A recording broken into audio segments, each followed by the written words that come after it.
नमस्कार।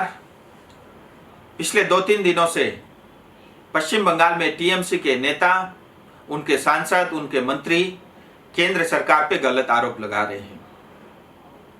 मैंने देखा कि नॉर्थ बंगाल में, विशेष करके दार्जिलिंग में, जो टीएमसी के सांसद है, नेता है, वो प्रेस कॉन्फ्रेंस करके केंद्र सरकार पे झूठे और गलत आरोप लगा रही है। उनका यह कहना है कि इस कोरोना संकट के समय में केंद्र सरकार ने पश्चिम बंगाल की जनता और सरकार को मदद नहीं की। मैं हमारी आम जनता से कहना चाहता हूं, ये सारे आरोप झूठे हैं, बेबुनियाद है, सच से परे हैं। वास्तविकता कुछ और है। मुझे लगा हमारी जनता को सच जानने का अधिकार है, इसलिए कुछ आंकड़े मैं आपके सामने लेकर के आया हूं। हम सब जानते हैं 130 करोड़ हिंदुस्तानी आज एक होकर के इस कोरोना संकट से लड़ रहे हैं। हमारे आदरणीय प्रधानमंत्री जी के ऊपर में हम सबको गर्व है, क्योंकि उनके कुशल नेतृत्व के कारण आज इस कोरोना संकट के समय में दुनिया के बहुत बड़े और विकसित देश की तुलना में हिंदुस्तान की स्थिति काफी बेहतर है। और इस कोरोना महामारी के समय में जब से लॉकडाउन हुआ तब से अब तक लेकर के केंद्र सरकार ने देश भर के हर एक प्रांत के राज्य सरकारों को और आम जनता को खूब मदद की है। मैं कुछ आंकड़े आपके सामने लेकर के आया हूं कि पश्चिम बंगाल की जनता को, पश्चिम बंगाल की सरकार को किस किस रूप में अब तक कितनी मदद केंद्र सरकार की तरफ से हुई है। हम सब जानते हैं N95 मास्क और पीपीई किट, इसकी बहुत कमी खलती थी शुरुआत में। मैं शुरुआत यहीं से करना चाहता हूं। देखिए, आज तक केंद्र सरकार की तरफ से पश्चिम बंगाल सरकार को N95 मास्क 9,16,000 N95 मास्क अब तक केंद्र सरकार दे चुकी है। इतना ही नहीं, पीपीई किट 6,06,000 से ज्यादा पीपीई किट पश्चिम बंगाल पहुंच चुकी है। हाइड्रोक्लोरोक्विन टैबलेट, जिस दवाई की हम बात करते थे, 23,50,000 से ज्यादा दवाई पश्चिम बंगाल पहुंच चुकी है केंद्र सरकार की तरफ से। आज पश्चिम बंगाल में 36 ICMR टेस्टिंग लैब चालू है, जिसमें से सरकारी भी है, कुछ प्राइवेट लैब भी है। ये भी केंद्र सरकार की देन है। इतना ही नहीं, हम सब जानते हैं जिस पीएम केयर में लोगों ने अलग अलग जगह से, देश भर से, दुनिया भर से जो डोनेशन आए, उस पैसे से आज जो है देश भर में चिकित्सा व्यवस्था को बेहतर करने का काम चल रहा है। बहुत सारे मेडिकल के इक्विपमेंट और मशीनें खरीद करके अलग अलग प्रांतों में भेजा जा रहा है। इसके अंतर्गत पश्चिम बंगाल सरकार को भी 300 वेंटिलेटर अलॉटमेंट हुए हैं और इसमें से जो है 75 पश्चिम बंगाल सरकार को डिलीवर हो चुका है, 225 अभी रास्ते में।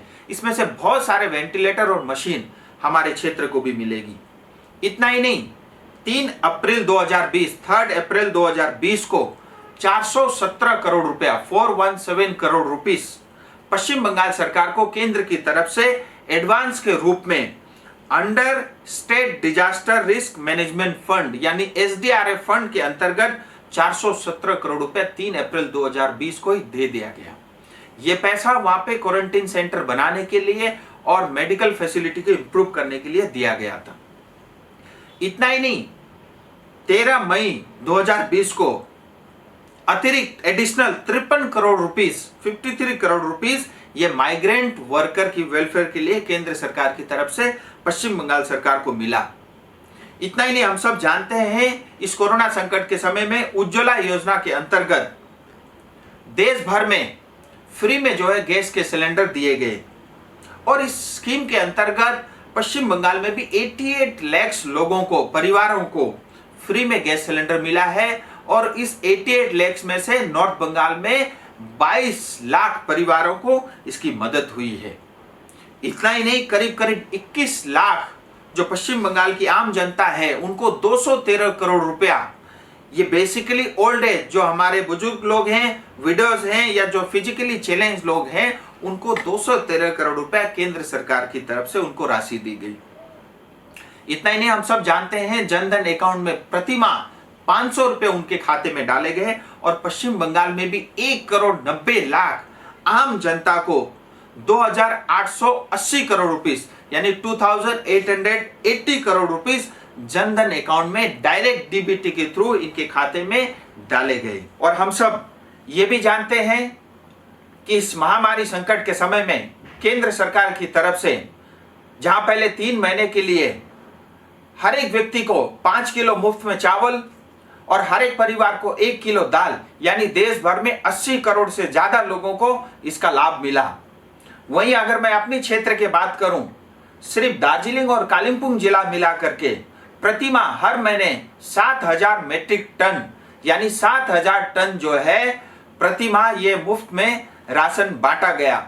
और मैं आपको ये भी बताना चाहूंगा, अभी अभी हमारे प्रधानमंत्री जी ने यह घोषणा किया है कि ये जो 3 महीने तक प्रधानमंत्री गरीब अन्न योजना थी, ये अब 3 महीने से बढ़ा करके 5 महीने के लिए और कर दिया है। यानी अब नवंबर तक हर एक व्यक्ति को, यानी देश भर में 80 करोड़ से ज्यादा लोगों को प्रति माह 5 किलो मुफ्त में चावल मिलेगा और हर एक परिवार को जो है 1 किलो दाल मुफ्त में मिलेगा। हम सब ये भी जानते हैं, जहां मनरेगा में पहले 182 रुपीज 182 रुपए मिला करता था, अभी इस कोरोना संकट को देखते हुए केंद्र सरकार ने उसमें बढ़ोतरी की और आज लोगों को 202 रुपये प्रति माह मिल रहा है।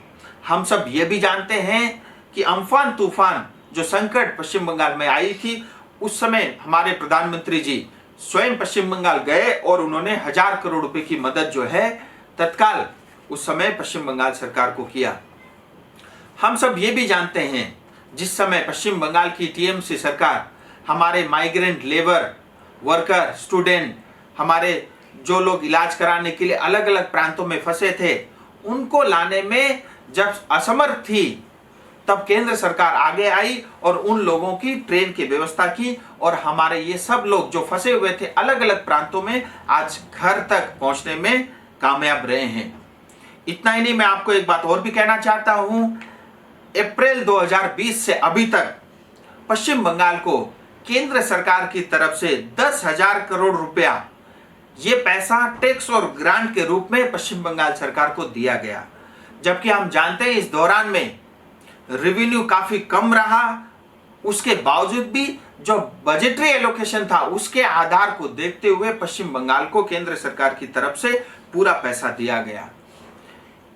इसके अलावा हम सब ये भी जानते हैं कि हमारे हिंदुस्तान की इकोनॉमी को इंप्रूव करने के लिए, रिवाइव करने के लिए केंद्र सरकार ने 20 लाख करोड़ की पैकेज की घोषणा की। इस पैकेज के कारण देश भर की आम जनता को इसका लाभ होगा और इसका लाभ पश्चिम बंगाल की जनता को भी होगा।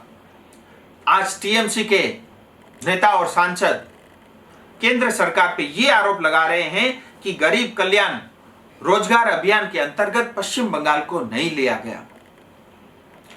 मैं उनकी जानकारी के लिए बताना चाहता हूं, आज माइग्रेंट लेबर और वर्कर को लेकर के कोई भी डाटा केंद्र सरकार से अब तक पश्चिम बंगाल ने साझा नहीं की है। मुझे लगता है जैसे ये डाटा पश्चिम बंगाल की सरकार की तरफ से केंद्र सरकार को दिया जाएगा, पश्चिम बंगाल की जनता भी इस अभियान के साथ जुड़ जाएगी। इस तरह से डे 1 से जब से लॉकडाउन हुआ अब तक पश्चिम बंगाल की आम जनता और पश्चिम बंगाल की सरकार के लिए केंद्र सरकार ने बहुत मदद की है। आज टीएमसी के नेता, सांसद और उनको मंत्रियों को तकलीफ इस बात की है क्योंकि इसमें से बहुत सारी मदद स्कीम डायरेक्ट आम जनता तक पहुंची है और जिस मात्रा में, जिस पैमाने में वो भ्रष्टाचार करना चाहते थे उनको मौका नहीं मिला। जिस मात्रा में वो कट मनी लेना चाहते थे उनको इस चीज का मौका नहीं मिला, इसलिए उनके पेट में आज तकलीफ है। हम सब जानते हैं कि पश्चिम बंगाल में जहां 34 वर्ष तक सीपीएम का राज था, तब पश्चिम बंगाल के ऊपर में 1,90,000 करोड़ का कर्जा था। आज पिछले 9 साल में वो कर्जा बढ़ के 4,75,000 करोड़ हो गया।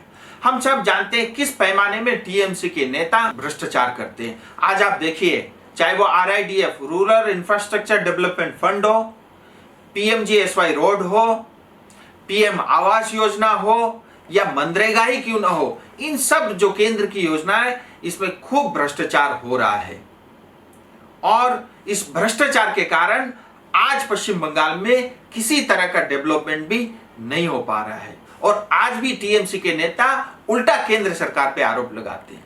मैं आपसे पूछना चाहता हूं, अगर आज भी आप हमारी जनता के प्रति ईमानदार है तो आप अपने मुख्यमंत्री जी से कहिए कि पश्चिम बंगाल में आयुष्मान भारत लागू करें।